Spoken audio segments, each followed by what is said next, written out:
Thursday, May 15th. Those at the concert from 7:30 to 1 in the morning are asked to monitor for symptoms including a high fever, cough, runny nose, and a rash. The health department says symptoms can develop as late as June 6th.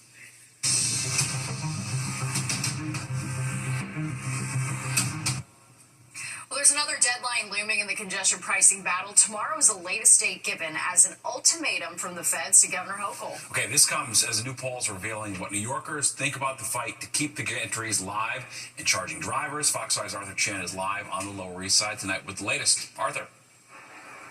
Steve, Natasha, this is a familiar feeling to it. This is the latest deadline in the Trump administration's ongoing efforts to try to get New York City and the state of New York in particular to kill the congestion pricing program. Now, all of this started in January when the congestion gantries were turned on and drivers started getting charged for entering that zone south of 60th Street.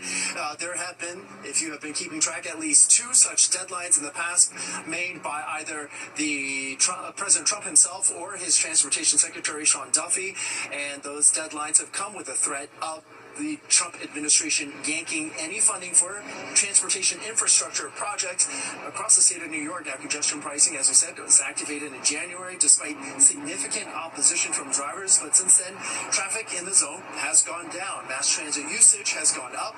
Travel time for buses has sped up, and certain business metrics show businesses have been getting busier in that time. Now, the program, meanwhile, is also raising the projected amount of money needed to fund mass transit improvements. Still, with that deadline looming, a lot of this now moves to the federal courts, for which there is a date next week. But meanwhile, the Trump administration says they will cut funding to New York, which could negatively impact not just transit users, but also drivers from Long Island to Albany and beyond. The latest threat that we heard was that if the state didn't cease and desist with congestion pricing by, it's either May 21st, May 28th, or whatever date comes beyond that, that they would stop changes to the entire state's transportation program. Drivers are going to feel that. They're going to see that their roads aren't getting paved, that their roads aren't going to get widened, that the work that they anticipate happening could potentially not get done. Would affect bridges as well. Now, we mentioned that Siena poll. The main question is whether or not congestion pricing should be eliminated. 41% of those polled says it should be eliminated. 39% said it should not. Now, while 39 is less than 41, transportation experts point out to us tonight that in January, the amount of support for congestion pricing was way below 39%. Meanwhile, they draw our attention to another question that was asked of whether or not Governor Hochul is right to fight the feds on this one. 35% says she is not right to fight the feds, but 45% said Governor Hochul is right to take on the feds in this fight. Again, tomorrow's the deadline. What will happen, we don't know. What we do know is that they will be in federal court next week on this very subject. We'll keep you posted on.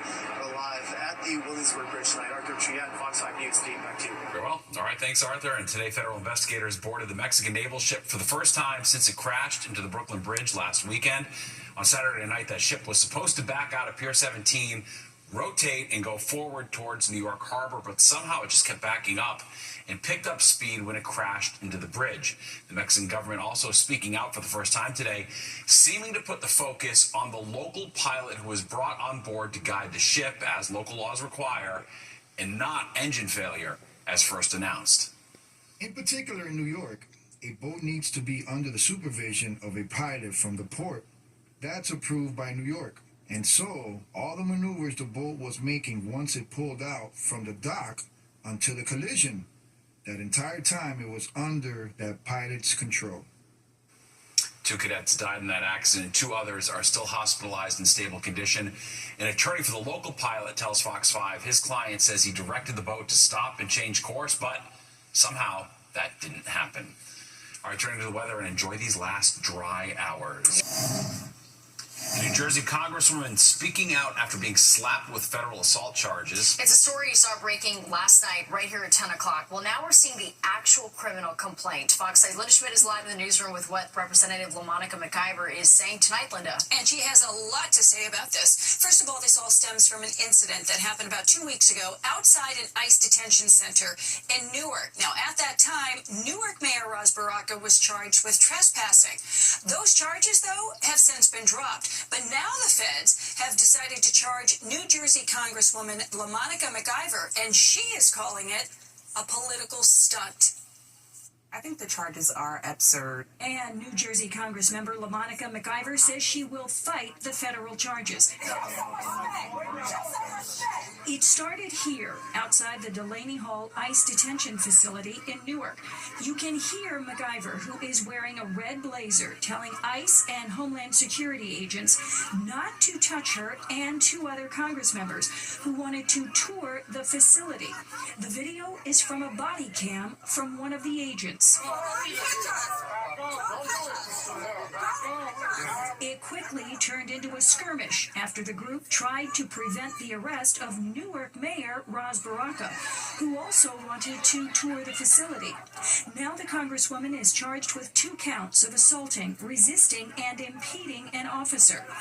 Interim U.S. Attorney Alina Habba says McIver slammed her arm into an agent and then tried to prevent him from grabbing Mayor Baraka. I was there to do my job along with my other colleagues. We have done this before. This is our obligation to do. It's in our job description to have oversight over a facility, and the entire situation was escalated by ICE.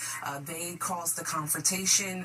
Homeland came and, caused this chaos. McIver says Habba's office offered her what amounted to a plea deal. The Justice Department and Alina Habba wanted me to admit to doing something that I did not do, and I was not going to do that. Once again, I came there to do my job and conduct an oversight visit, and they wanted me to say something differently, and I'm not doing that. I'm not going to roll over and stop doing my job.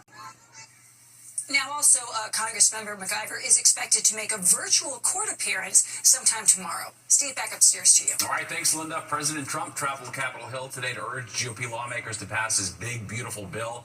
A vote could come as early as tomorrow on the bill that includes major tax breaks, but also cuts to Medicaid and food stamps. Some hardliners are withholding support, saying the bill adds too much to the deficit. The president hoping to get it passed by Memorial Day. But sticking points remain, especially for some New York lawmakers who want to raise the cap on deductions for state and local taxes. Made very clear when I ran for office back in 22 that I would never support a tax bill that does not adequately lift the cap on salt. Republicans can only afford to lose 3 votes if they want the bill to pass, since no Democrats are expected to support it.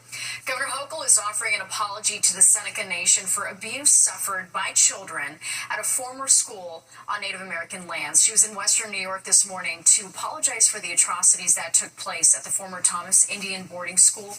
2,500 students passed through its doors from 1875 to 1957. Hochul says many suffered horrific emotional, physical, and sexual abuse. The president of the Seneca Nation says the apology is an important step towards healing and coming to terms with the dark and tragic period in the tribe's history. Well, turning now to the race for mayor in New York City, the primary now 5 weeks away, and Mayor Adams seemed to acknowledge today that he might not win re-election. All right, Fox 5's Morgan McKay has more on what the mayor said and why it's a much different tone than he's taken in the past. Voters are starting to pay a little more attention, and the first debate is just around the corner. It's crunch time. But Mayor Eric Adams is no longer running in the Democratic primary. He's running as an independent, but seemed to suggest today that he's fine if this is it for him. I'm the mayor of the most important city on the globe. Who cares what happened next term? Who cares? I've reached everything I ever thought I could reach in life. And so what happens next term is going to be fine. I'm going to be fine. I'm going to be great. Now, the first debate for the Democratic primary is on June 4th at 7 p.m. The second debate for the Democratic primary is on June 12th at 7 p.m. as well. Now, candidates who receive public matching funds must participate in both scheduled debates. And that first debate will also likely be the first time that frontrunner in the race, former Governor Andrew Cuomo, faces off against his opponents. Cuomo has only attended a handful of mayoral forums, but only ones where candidates are quizzed one at a time and rarely takes questions from reporters. The last time Cuomo debated an opponent was during his re-election campaign for governor in 2018. The super PAC supporting Cuomo, though, now has raised more than $9 million. Meanwhile, Comptroller Brad Lander announced he's a second candidate to hit the fundraising cap, and Jane Fonda just donated $1,000 to the super PAC supporting Assemblyman Zoran Mamdani. But Cuomo has a hefty lead in the race right now, and in an effort to block him, Mamdani took to social media to ask his supporters to donate to City Council Speaker Adrian Adams. Now you might be asking, I'm running for mayor, she's running for mayor, why would I be asking you to donate to her? Because we are all running together to defeat Andrew Cuomo, to defeat Eric Adams' second term, which is what Andrew Cuomo is running for. And in order for us to be able to do so, we need to make sure that every campaign has the resources it needs. And according to Ad Impact, the super PAC supporting Cuomo has spent more on TV and digital ads than all the other mayoral candidates have spent combined. I'm Morgan Mackay, Fox 5 News. Powering up for summer. How Con Ed is preparing to keep the electricity flowing uninterrupted as we get ready for summer heat and storms. Plus this. Sometimes you wanna go where everybody knows your name. Oh, who could ever forget that iconic theme? Tonight, the entertainment world paying tribute to a Cheers regular, George Wendt.